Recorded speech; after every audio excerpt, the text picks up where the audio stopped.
ಹೊಸಕೋಟೆ ತಾಲೂಕಲ್ಲಿರ್ತಕ್ಕಂಥ ಬೇಗೂರು ಗ್ರಾಮದಲ್ಲಿ ಸುಮಾರು ಒಂದು 6 ತಿಂಗಳಿಂದ ಈ ಒಂದು 10 ಎಕರೆ ಪ್ರದೇಶನ ಗುರುತಿಸಿ ಈ ಭಾಗದಲ್ಲಿರ್ತಕ್ಕಂಥ ಕಾರ್ಮಿಕರೆಲ್ಲರಿಗೂ ಕೂಡ ಏನಾದರೂ ಒಂದು ಅನುಕೂಲ ಆಗಬೇಕು ಅನ್ನೋ ಒಂದು ನಿಟ್ಟಿನಲ್ಲಿ ಕಾರ್ಯಕ್ರಮನ ರೂಪಿಸಿಕೊಂಡು ಇವತ್ತು ಕಾರ್ಮಿಕ ಇಲಾಖೆ ವತಿಯಿಂದ ಕಾರ್ಮಿಕರ ಒಂದು ವಸತಿ ಶಾಲೆನ ಇಲ್ಲಿ 10 ಎಕರೆ ಪ್ರದೇಶದಲ್ಲಿ ಸುಮಾರು ಒಂದು 35 ಕೋಟಿ ರೂಪಾಯಿಗಳ ವೆಚ್ಚದಲ್ಲಿ ಗುದ್ಲಿ ಪೂಜೆನ ಶಂಕುಸ್ಥಾಪನೆಯನ್ನು ಇವತ್ತು ಮಾಡಿದ್ದೀವಿ.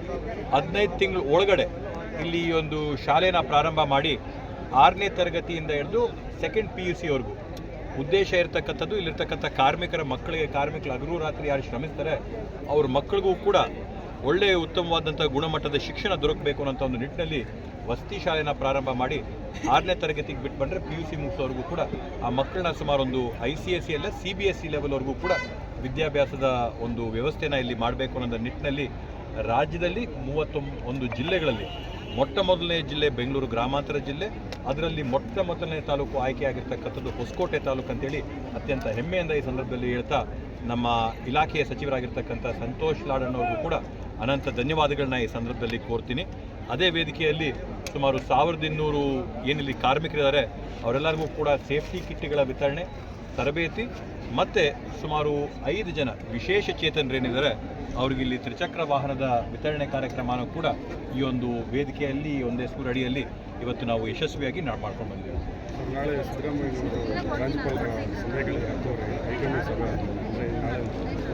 ತಮ್ಮೆಲ್ಲರಿಗೂ ಕೂಡ ಗೊತ್ತಿದ್ದಂಗೆ ಮಾಧ್ಯಮಗಳಲ್ಲಿ ಈಗಾಗಲೇ ನೋಡಿದ್ದೀರಾ, ನಿನ್ನೆ ಮಾನ್ಯ ಮುಖ್ಯಮಂತ್ರಿಗಳನ್ನ ಉಪಮುಖ್ಯಮಂತ್ರಿಗಳನ್ನ ಹೈಕಮಾಂಡ್ ಅವರು ಡೆಲ್ಲಿಗೆ ಕರೆಸಿ ಈಗಾಗಲೇ ಅವ್ರ ಹತ್ರ ಗುಪ್ತವಾಗಿ ಮಾತಾಡಿ ಅವ್ರಿಗೇನೋ ಸೂಚನೆ ಕೊಟ್ಟು ಕಳಿಸಿದ್ದಾರೆ. ಇವತ್ತು ನಮ್ಮ ಇಲಾಖೆಯ ಸಚಿವರು ಸಂತೋಷ್ ಲಾಡಣ್ಣು ಬರದೇ ಇರೋಕ್ಕೆ ಕಾರಣ ವಿಶೇಷವಾಗಿ ಕ್ಯಾಬಿನೆಟ್ನು ಕೂಡ ಇವತ್ತು ಕರೆದಾಗಿದೆ. ಕ್ಯಾಬಿನೆಟ್ಟು ವಿಶೇಷವಾಗಿ ಇವತ್ತು ನಡೀತಾ ಇದೆ. ನಾಳೆ ಗವರ್ನರ್ನ ಸಮಯನೂ ಕೂಡ ತೊಗೊಂಡಿದ್ದಾರೆ ಅಂತಿದ್ದಾರೆ. ಏನು ಸೂಚನೆಯನ್ನು ಹೈಕಮಾಂಡ್ ಅವ್ರಿಗೆ ಕೊಟ್ಟಿದ್ದಾರೆ, ಯಾವ ರೀತಿಯಾದಂಥ ಬೆಳವಣಿಗೆ ಆಗುತ್ತೆ ಅಂತೇಳಿ ಇನ್ನೇನು 24 ಗಂಟೆ ಕಾಯ್ಬೇಕು ನಾವು ಎಲ್ಲರೂ ಕೂಡ ಕಾತು ನೋಡೋಣ. ಅದೇನು ಸರ್, ಸಿದ್ದರಾಮಯ್ಯನವರು DK ಶಿವಕುಮಾರ್ ಮುಖ್ಯಮಂತ್ರಿ ಆಗಬೇಕು ಅಂತಿದ್ದಾರೆ, ಆದರೆ ಸಿದ್ದರಾಮಯ್ಯವರು ಪರಮೇಶ್ವರ್ ಹೆಸರನ್ನು ಪ್ರಸ್ತಾಪ ಮಾಡಿದ್ದಾರೆ. ಇವತ್ತು ಅದರ ಬಗ್ಗೆ ನಿಮಗೆ ಇಲ್ಲ, ಇವತ್ತು ಯಾರಿಗೆ ಮಾಹಿತಿ ಹೇಳಿದ್ರು? ಇವತ್ತು ಮಾಡಿದ್ದಾರೆ ಸರ್, ಅವರು ಸೂಚನೆ ಕೊಟ್ಟಿದ್ದಾರೆ. DK ಶಿವಕುಮಾರ್ ಇವ್ರನ್ನ ಪರಮೇಶ್ವರ್ ನಮಗಂತೂ ಅದ್ರ ಬಗ್ಗೆ ಮಾಹಿತಿ ಇಲ್ಲ. ನಾವು ಮುಖ್ಯಮಂತ್ರಿಗಳು ಮಾಡೋರು ಡೆಲ್ಲಿಯಲ್ಲವ್ರೆ. ನನ್ನ ಕೈಯಲ್ಲಿ ಏನಾದರೂ ಆ ಶಕ್ತಿ ಇದ್ದರೆ ಮುಖ್ಯಮಂತ್ರಿ ಮಾಡೋ ಶಕ್ತಿ ನನಗೆ ಹೇಳ್ಬೋದಿತ್ತು. ಮುಖ್ಯಮಂತ್ರಿಗಳು ಮಾಡೋ ಶಕ್ತಿ ಎಲ್ಲ ಡೆಲ್ಲಿಯಲ್ಲಿರೋರಿಗೆ ಇರ್ತಕ್ಕಂಥದ್ದು, ಹೈಕಮಾಂಡ್ಗೆ ಇರ್ತಕ್ಕಂಥದ್ದು. ಅದರಿಂದ ಏನು ನಾವು 135 ಜನ ಏನು ನಾವು ಕಾಂಗ್ರೆಸ್ ಪಕ್ಷದಲ್ಲಿ ಆಯ್ಕೆ ಆಗಿದ್ದೀವಿ, ನಾವೆಲ್ಲರೂ ಕೂಡ ಆ ಕಾಂಗ್ರೆಸ್ ಹಸ್ತದ ಅಡಿಯಲ್ಲಿ ಹೈಕಮಾಂಡಿನ ಆದೇಶದಲ್ಲಿ ಅವ್ರು ಯಾವ ರೀತಿಯಲ್ಲಿ ನಡ್ಕೋಬೇಕು, ಏನು ಮಾಡಬೇಕಂತ ಸೂಚಿಸ್ತಾರೋ ಅದಕ್ಕೆ ತಕ್ಕಂಗೆ ನಡ್ಕೊಳಕ್ಕೆ ನಾವೆಲ್ಲರೂ ಕೂಡ ತಯಾರಾಗಿದ್ದೀವಿ. ಅದರಿಂದ KPCC ಅಧ್ಯಕ್ಷರನ್ನು ಚೇಂಜ್ ಮಾಡಬೇಕು ಅಂತ ಈಗ ಮಾತುಕತೆ ನಡೀತಾ ಇದೆ. ಅವೆಲ್ಲ ತೀರ್ಮಾನಗಳು ಕೂಡ ಹೈಕಮಾಂಡ್ಗೆ ಬಿಟ್ಟಿದ್ದು. ಹೈಕಮಾಂಡ್ ಏನು ಸೂಚನೆ ಮಾಡುತ್ತೋ, ಹೈಕಮಾಂಡ್ ಏನು ತೀರ್ಮಾನ ಮಾಡುತ್ತೋ, ಹೈಕಮಾಂಡ್ ಏನು ನಿರ್ಧಾರ ತೋರಿಸುತ್ತೋ ಅದು ಪಕ್ಷ. ಇನ್ನೇನು ಚುನಾವಣೆಗಳು 2 ವರ್ಷದಲ್ಲಿದೆ, ಪಕ್ಷದ ಸಂಘಟನೆ ಮಾಡಬೇಕು.